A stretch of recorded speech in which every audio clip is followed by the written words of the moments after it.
안녕하세요. 저는 30대에 들어선 아주 흔한 남자 사람입니다. 후련하게 제 이야기를 원 없이 한번 풀어보고 싶습니다. 원래는 평범한 집이었어요. 풍족하지 못하고 가난하다는 것만 빼면 말이죠. 원래 제 밑으로 동생이 있었는데 너무 어릴 때 세상을 떠나서 함께 보낸 추억 같은 것도 없습니다. 동생 때문에 병원비 쓰느라 돈이 더 없어진 건지도 모르겠네요.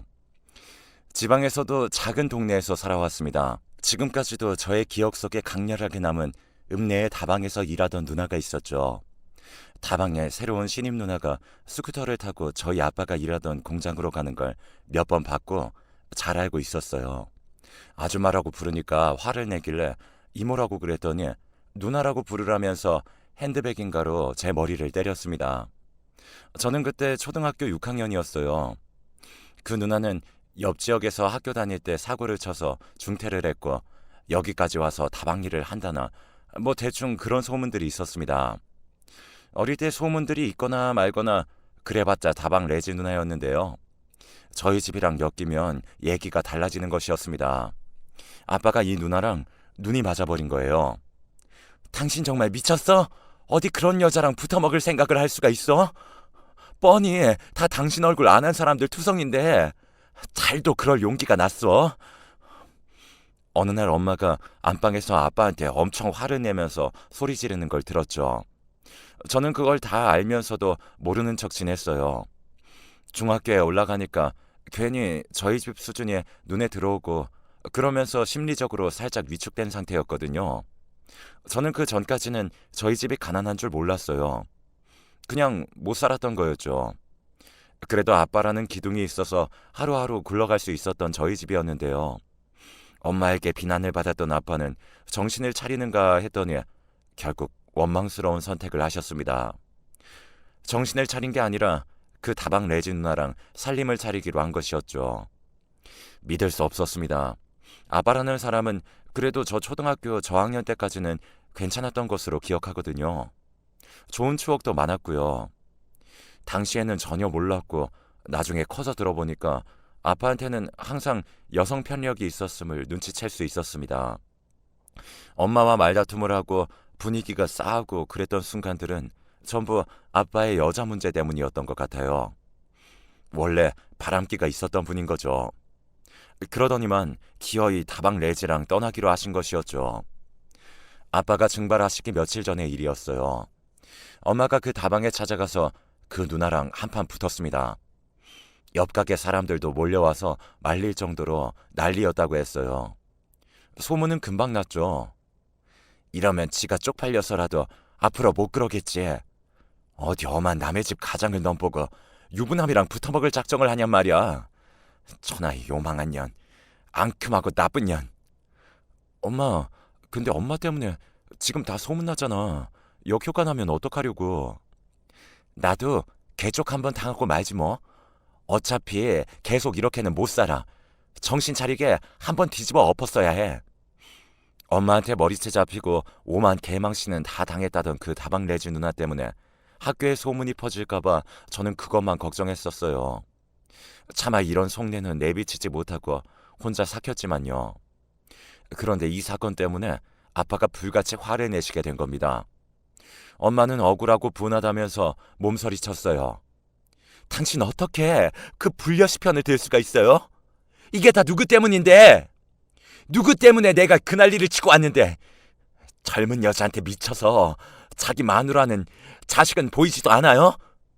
그래서 지금 사람 때려놓고 잘했다는 거야? 그거 범죄야, 범죄! 뭐라고? 범죄? 지금 범죄라고 그랬어요? 내가 범죄를 저질렀다고? 아니, 당신이 가장으로서 우리 집 책임지지 않는 이게 범죄야. 알겠어? 대체 지금 누가 누구더러 범죄라는 거야? 엄마는 소리를 지르다가 숨이 차셨는지 한숨을 쉬셨고 저는 설전을 몰래 엿듣고 있다가 그 소리에 놀라서 안방에 들어가고 말았어요. 엄마는 가슴팍을 부여잡고 주저앉아 있었는데 아빠는 부축하거나 들여다볼 생각도 안 한 채 혀만 쯧쯧 차고 계셨답니다. 아, 엄마 왜 그래? 괜찮아? 제가 엄마를 살펴보는 동안 아빠는 담배를 챙겨서 나갔고요. 그때 집을 나갈 결심을 마치셨던 것 같아요. 어느 날 아직 동이 터오기 전이었던 푸르스름한 새벽에 저는 문득 잠에서 깼는데 방 밖에서 부스럭 소리가 들리길래 나가봤습니다. 그랬더니 아빠가 커다란 짐들을 챙겨서 나가고 계시던 중이었어요. 단박에 상황 정리가 되었죠. 아빠, 어디 가세요? 가지 마세요. 저도 모르게 목이 잠긴 목소리로 말했습니다. 어둑한 시야에서 저를 바라보시는 아빠가 남긴 말씀은 별소리를 다 한다. 잔말 말고 공부나 열심히 해. 이게 전부였습니다. 그 후로 아빠는 돌아오지 않으셨어요. 다방 레지랑 몇 년 바람피면서 연애질을 하더니만 아예 살림을 차리러 멀리 떠났다는 소문은 금세 은근하게 퍼져나갔습니다. 시간이 지나 학교 애들 중에서도 아는 애들이 생겨서 저한테 물어보곤 했었어요. 그거 진짜냐면서 말이죠. 배려심 없는 그 질문들, 자신들의 호기심을 채우기 위한 행위들은 저에게 가슴을 찌르는 비수가 되어 돌아왔습니다. 아빠는 심지어 집에 있는 돈마저 챙겨서 떠나셨어요. 저희 집이 어디 일가 친척 중에서 기댈 데 한 곳도 마땅하지 않은 집인 걸 누구보다도 잘 알고 계셨을 텐데도 말이에요. 그걸 뻔히 알면서 어쩌면 그러실 수 있었을까요? 그만큼 엄마와 제가 아빠에게는 별 존재가 아니었던 걸까요? 분명한 건 그 다방 레지 누나보다 저희가 덜 중요하다는 것이겠죠. 어머님, 그건 어머님이 더 잘 아시면서 왜 굳이 그렇게 말씀하세요? 저희 너무 힘들어요. 애 아빠가 그렇게 바람나서 집을 영영 떠나고.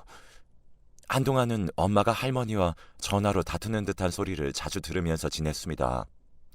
시간이 지나자 뚝 끊기게 됐지만요. 저는 고등학교에 올라가서 학교에 머무는 시간이 길어졌는데 차라리 그게 낫더라고요.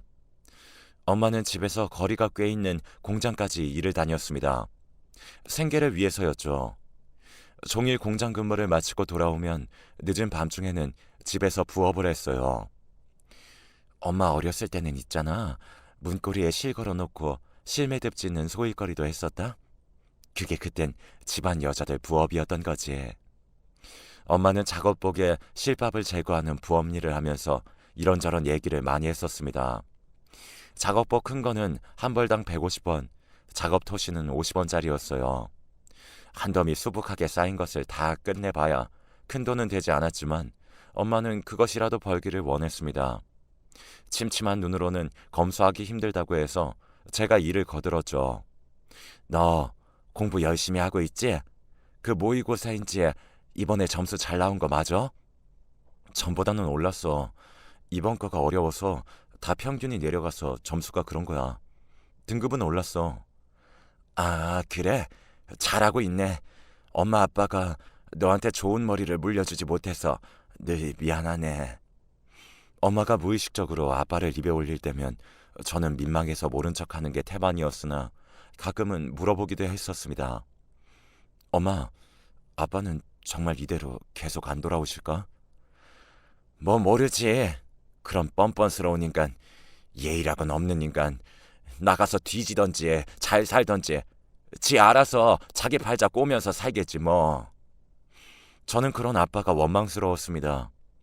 어렸을 때는 아빠가 슈퍼맨인 줄로만 알았는데 고작 이런 어른이었다니 실망감이 이루 말할 수 없이 컸습니다. 대학 입시 준비를 하면서 미래를 설계해 나가는 친구들이 생겨갈수록 아빠가 더욱 싫어졌어요. 벌이도 시원치 않지만 저축이 없었으니 허리띠를 졸라 매야 하는 집안 형편은 늘 힘들었습니다. 엄마랑 롯데리아에서 1+1 세일을 하면 그 기간에 맞춰 가서 양껏 먹는 게 저희 외식이었어요.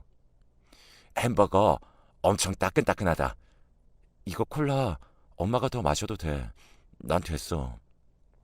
한창 먹을 나이인데 햄버거 외식에 행복해하고 싼 수입산 고기 사다가 집에서 구워 먹으면 그것으로도 사치라고 여기던 저를 엄마는 안쓰러워했어요. 네 친구들도 다 너처럼 속이 깊으니 예? 무슨 소리야. 다 내 나이쯤 되면 철들고 그러는 거지. 다 그래. 애들이 철 빨리 드는 것만큼이나 어른 입장에선 속상한 것도 없어. 엄마의 말이 의미심장하게 들렸어요. 그리고 슬펐습니다. 살림 차리려고 야반도주 했으면서도 엄마와 혼인 상태가 유지 중인 것을 보면 어디 가서 재혼을 안 했을 아빠. 그게 너무 웃겼습니다. 연락 한 통 없는 사실보다 그게 더 우스웠습니다. 난데없이 객사한 건 아닐까 가끔은 그런 생각도 해봤었어요. 저는 그저 그런 대학교에 들어갔습니다. 어차피 좋은 대학에 못 가는 성적이면 집에서 통학할 수 있는 조건이 최우선이었으니까요. 그래도 일부 장학금 지원이었으니 나름 다행이었습니다. 취업준비생 따위 되고 싶지 않았기 때문에 졸업하고 금방 흔한 중소기업에 취업했어요. 이제 내가 돈 버니까 엄마는 좀 쉬어라 제발. 네가 돈 벌면 얼마나 번다고 그래? 그리고 엄마도 집에 들어 앉아 있어봐야 할 거 없어. 그럴 바에 나가서 돈 몇 푼 벌어오는 게 나아. 엄마는 식당에서 서빙 겸 주방 보조 알바를 하고 있었습니다. 젊은 부부가 차려서 깔끔한 식당이었어요. 엄마만한 사람 못 구한다면서 엄청 잘해주셨기 때문에 고마운 분들이었습니다. 그런데 어느 날 제가 근무하던 중에 전화를 받았는데 식당 남자 사장님이었어요. 엄마가 쓰러져서 병원에 와 있다고 하시는 겁니다. 깜짝 놀라서 제가 그 길로 병원에 튀어갔어요. 그날 엄마는 바로 응급수술을 받았습니다. 병원에서는 조금만 더 늦었다면 정말 큰일 날 뻔했다고 알려줬습니다. 보통 이 골든타임을 놓쳐서 목숨을 잃거나 후유증이 크게 남는 건데 저희 엄마는 운이 좋았다고 병원으로 가야겠다는 빠른 판단이 사람 제대로 살린 거라고 했습니다. 엄마가 출근할 때부터 속이 좀 안 좋았다고 말한 것을 사장님 부부께서는 유심히 들어왔다고 해요. 그러다가 엄마가 중심을 잃고 쓰러지자마자 이건 단순히 현기증이라든가 그런 게 아님을 직감하시고 무조건 병원으로 모셨다고 합니다. 장사 도중이었는데도 말이에요. 만일 엄마가 일터인 식당이 아니라 집에서 혼자 있을 때 그런 증세가 일어났다면 과연 어떻게 됐을지 생각해보니 정말 무서웠습니다. 병원에서는 엄마의 건강 상태 자체도 좋지 않다고 했고 일을 쉬는 게 낫다고 권해줬습니다. 사장님 부부 두 분께 큰 감사 인사를 드리고 엄마는 일을 그만뒀어요. 옛날에 너네 동생 얼굴 기억나? 아니, 사진 보면서 그랬구나 하는 거지. 내 기억으론 안 나. 나도 완전 어릴 때였잖아. 그치? 너무 일찍 가버려서 그런가 슬픔보다 허망함이 컸던 것 같아. 나는 왜 이토록 어린아이가 고통을 받아야 하는가. 전부 엄마인 내 잘못이 아닐까 죄책감도 엄청났고 그래서 사실 아이를 또 가지려고 했었어. 그런데 그러지 못했지. 그랬어? 난 처음 듣네. 그런데 왜 안 가졌어? 넌 몰랐지? 엄마는 자궁이 없어. 드러냈거든. 뭐? 아 진짜? 어쩌다가 언제 수술했었어? 임신 준비를 할 생각이었는데 역으로 자궁 적출을 해야만 했다니 지금 생각해도 참 어이가 없어. 어디 가서 무슨 개짓거리를 하면서 살고 있을지 알 수 없는 그 인간, 네 아빠라는 사람이 나한테 성병을 옮겼었거든. 그런데 당시에는 내가 무지해서 그게 성병이 옮아서 그런 건지도 몰랐지 뭐야. 의사들도 정확히 얘기를 안 해줬어. 나쁜 놈들 같으니. 멀쩡히 달고 살던 기관 하나가 없어졌으니 몸이 그 후로 온전치가 않네. 멀쩡한 사람들도 많다던데 나는 운이 나빴는지 후유증으로 좀 힘들었던 것 같아. 엄마가 허심탄회하게 옛날 일을 털어놓았던 날 저는 그 얘기를 듣고 분노가 치밀어 올랐습니다. 이런 과거가 있었다니 꿈에도 모르고 지나왔었으니까요. 웬 다방 여자랑 눈이 맞아 홀랑 떠나버린 아빠에 대한 증오는 더욱 거세졌습니다. 10년이 넘도록 감감무소식이었지만 저의 가슴속에서는 늘 증오심이 피어오르고 있었죠. 그래도 여자친구를 사귀면서 늘 증오심 많던 제 일상에 많은 안정감이 찾아왔나 했습니다. 그런데 잘 지내고 있던 시기에 회사 사정이 안 좋아졌어요. 월급이 한 달 밀린 상태에서 안 좋은 소문이 돌고 회사 분위기가 처참하니까 불안했습니다. 결국은 회사가 망했어요. 부도가 나서 저는 일자리를 잃게 되었습니다. 회사에서 알게 된 사람의 추천으로 그 후에 제가 주식을 시작했어요. 주식이라는 신세계에 저도 발 한번 담가보면서 쏠쏠한 이득을 보고자 했습니다만 저는 그간 벌어놨던 돈마저 몽땅 날리고 말았습니다. 회사가 망한 것보다도 더욱 순식간이었어요.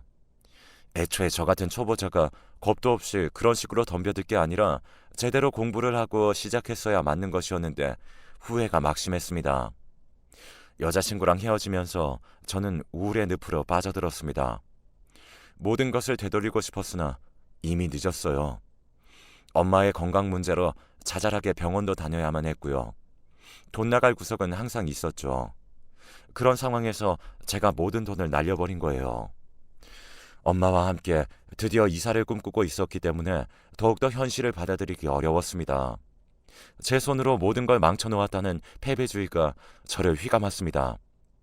진짜 피눈물이 철철 흐르는 것 같았어요. 못나디 못난 저의 마음속엔 아빠를 향한 지독한 원망만이 커져만 갔습니다. 왜 내가 이렇게 비참한 역할이 되어야만 하는지 이해할 수가 없었어요. 남들처럼 평범하게 사는 게 이토록 힘들 줄은 몰랐다면서 나는 평범해질 자격조차 없는 실패자라고 스스로를 비웃기도 했습니다. 단언컨대 엄마가 아니었다면 저는 그때 극단적인 선택을 하고 말았을 거예요. 내일을 살아갈 힘이 없더라고요. 그런데 그렇다고 엄마를 두고 세상을 등질 수 있느냐고 하면 그건 절대 아니었어요.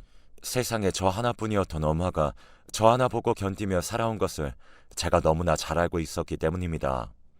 방황하던 저는 이런 괴로움에 빠져든 저를 묵묵하게 기다려주는 엄마를 위해서라도 굳은 결심을 하기로 마음먹었습니다. 죽는 게 아니라면 사는 게 당연했죠. 그렇다면 앞으로 살아가기 위해서는 돈을 벌어야 한다는 사실이 당연해 보였습니다. 저는 마음가짐 굳세게 먹고선 바로 재취업에 뛰어들었어요. 역시나 그저 그런 조건을 가진 중소기업이었습니다. 하지만 감지덕지라는 자세를 가지고 다니기 시작했습니다. 새로 들어간 회사에 적응이 되자 저는 돈을 조금이라도 더 벌기 위해 편의점에서 저녁 알바까지 섭렵하게 되었어요. 퇴근해서 집에 들어가 저녁을 빨리 먹고 옷을 갈아입을 준비를 한 다음 집에서 도보로 갈 수 있는 편의점 알바 현장으로 출발했습니다. 알바하면서 옛날의 엄마 모습이 계속 생각났어요. 종일 공장일 하고 마치면 집에 재빨리 와서 저녁 차려놓고 집안일하고 부업일을 시작했던 엄마의 당시 하루하루. 그 모습을 보고 살았던 저는 지금 이 고된 하루를 탓하지 않기로 했습니다. 엄마에 대한 감사와 존경으로 매일을 버텨내자고 스스로에게 파이팅을 불어넣었죠. 그리고 달이 흘렀습니다. 알바 끝나고 집으로 가는데 그 야심한 시각에 누가 저희 빌라 앞에 있는 거예요. 입구에 사람 하나가 쭈그려 앉아있는데 딱 봐도 노숙자인가 싶었습니다. 서늘한 가을밤 날씨에 이런 데서 있냐고 속으로 혀를 쯧쯧 차고 있는데 제가 가까워지니까 그 사람이 비틀대며 자리에서 일어나는 거예요. 그러더니 제 이름을 불렀습니다. 제가 놀라서 걸음을 늦추고는 그 사람을 유심히 살펴보았습니다. 곧이어 무의식적으로 저는 그 사람의 정체를 간파하고 말았습니다. 머릿속의 의식보다도 말이 먼저 나갔어요. 지저분한 몰골에 노숙자 같은 사람이 분명 제 아빠가 맞다는 판단이 든 순간 온몸에 소름이 으스스하게 돋아났습니다. 제가 이를 꽉 물고 아빠를 지나쳐 빌라 안으로 들어가려는데 목소리가 저를 잡았습니다. 혹시 네 엄마 집에 없냐? 계속 불이 꺼져 있길래. 외할머니네 가 계신데요. 뭐? 그 먼 데를 왜? 외할머니 요즘 건강이 많이 안 좋으셔서 보통 가 계시는데요. 그래? 그런데 네 엄마 건강은 그럼 괜찮고? 어디 탈난 데는 없고? 아빠의 말에 저는 순간 화가 머리끝까지 차오르고 말았습니다. 다시 몸을 돌려서 이제는 저보다 한 뼘 이상 키가 작아진 아빠를 내려다봤습니다. 예전에는 아빠가 저보다 조금 더 컸었는데 이제는 역전이 된 상태였죠. 저는 그 사실에 희열이 들면서도 한편으로는 측은지심 역시 들었습니다. 제 엄마이기도 하지만요. 당신 아내잖아. 그런데 걱정되고 궁금했으면 진작 찾아왔어야지. 전화 한 번 안 하고 무슨 메모 한 장, 편지 한 통이라도 보내본 적 있으세요? 무슨 낯짝으로 여길 찾아오신 건지 알 수가 없네. 여긴 왜 오신 건데요? 이제 와서 왜요? 무슨 생각으로 여기에? 이유나 들어볼게요. 참고로 여기 이제 저랑 엄마 집이에요. 당신과는 상관없는 장소예요. 행여나 들어올 생각 꿈도 꾸지 마시고요. 난 그저 배가 고파지니까 너무 배가 고파지니까 집 생각이 나서 왔다. 배가 고프시면 밥을 사드시면 되죠. 어디 구걸이라도 해서 얻어드시던가 무료급식 이런 거라도 찾아보시던가요. 네 엄마랑 너랑 이렇게 셋이 둘러앉아 먹는 게 나한테는 그게 바로 밥이었다. 다른 게 아니라 그게 밥이었어. 말문이 막히더군요.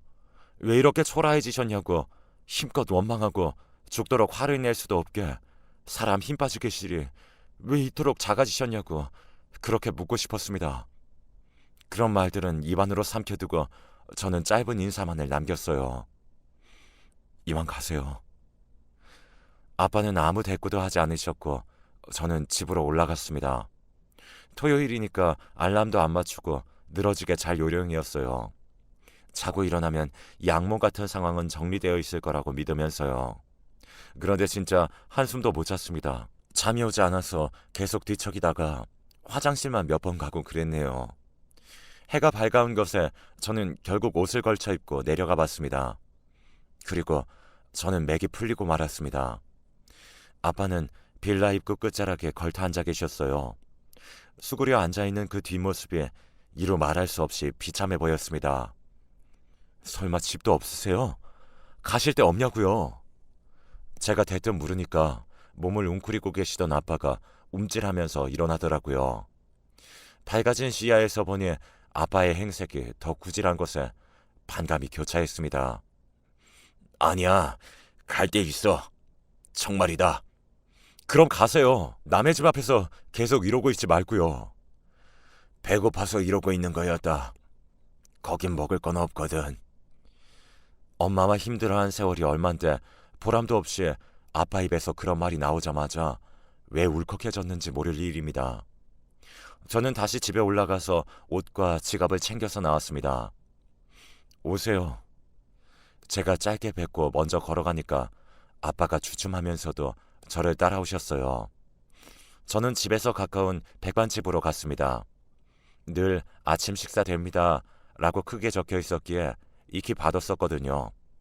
저는 처음 가보는 곳이었죠. 지금 집에 반찬 같은 게 없어서 여기서 드세요. 아빠랑 무려 15년 만에 마주 앉았습니다. 저의 기억 속과는 달리 꾀재재한 몰골의 아빠는 배가 고프다고 하셨던 것과는 달리 메뉴판에는 관심도 없고 저만 빤히 보시더라고요. 저는 그것을 알고 괜히 시선을 피하면서 멋대로 된장찌개 2인분을 시켰습니다. 반찬으로 미역줄기 볶음이 있길래 아빠 쪽으로 밀어놨어요. 분명 그거 좋아하셨거든요. 왜 이런 게 선명한지 모를 일이었죠. 어떻게 사셨는지 궁금하긴 했습니다. 왜 아니겠어요. 그런데 묻기 싫었어요. 아빠의 얼굴이 아주 시커먼 색으로 된 걸 보니까 속이 갑갑했습니다. 아빠는 밥을 반쯤 드셨을 때 저한테 넌지시 물어보셨어요. 그간 어떻게 지냈냐고요. 저는 그냥 엄마랑 둘이 행복하게 살아왔다고 했습니다. 아빠는 대답이 없으셨어요. 그런데 아빠가 밥값을 주겠다고 저한테 계좌번호를 달라고 했습니다. 카운터에 가더니 거기서 메모지랑 볼펜을 가져오셨어요. 제가 어이가 없어서 거절했죠. 내가 네 아버지로서 지난 세월 용돈도 못 줬자니 이거라도 줘야 하지 않겠냐. 제법 단호하게 그러길래 저는 싫은 말하기 싫어서 제 주거래 계좌를 적어드렸습니다. 아빠가 그걸 빤히 보더니 고이 접어서 지저분한 외투 안쪽 주머니에 종이를 넣으셨어요. 가세요. 어디 가시는데요? 식당을 나오자마자 아빠는 저희 집의 반대편으로 걸어가셨습니다. 잘 먹었다. 모처럼 체하지도 않고 밥 한 공기 비워지는 걸 보니까 역시 가족하고 먹는 밥이라야 넘어가나 보다. 아빠는 제 질문에 동문서답하고선 계속 걸어가셨습니다. 저는 그 뒷모습이 완전히 사라져서 시야에 보이지 않게 될 때까지 바라보고 서 있었어요. 주말 지나고 엄마가 돌아오는데 입이 안 떨어졌습니다. 차마 아빠 얘기를 못하겠더라고요. 혼자 머리 싸매면서 다음 날도 일을 하고 있는데 모바일 뱅킹에서 알람이 뜨는 거예요. 입금 알람이길래 눌렀다가 하마터면 제 자리에서 자빠질 뻔했습니다. 억 단위의 숫자가 찍혀있길래 웬 돈인가 싶어 깜짝 놀랐습니다. 그런데 돈을 보낸 사람이 저희 아빠인 거예요. 그걸 보고서 소스라쳤습니다. 그리고 집으로 아빠의 편지 한 통이 와 있었습니다.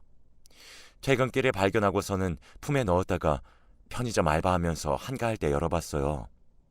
아빠가 시한부 환자라고 고백한 것이 적혀 있었는데 그걸 보고 정신이 아득해졌습니다.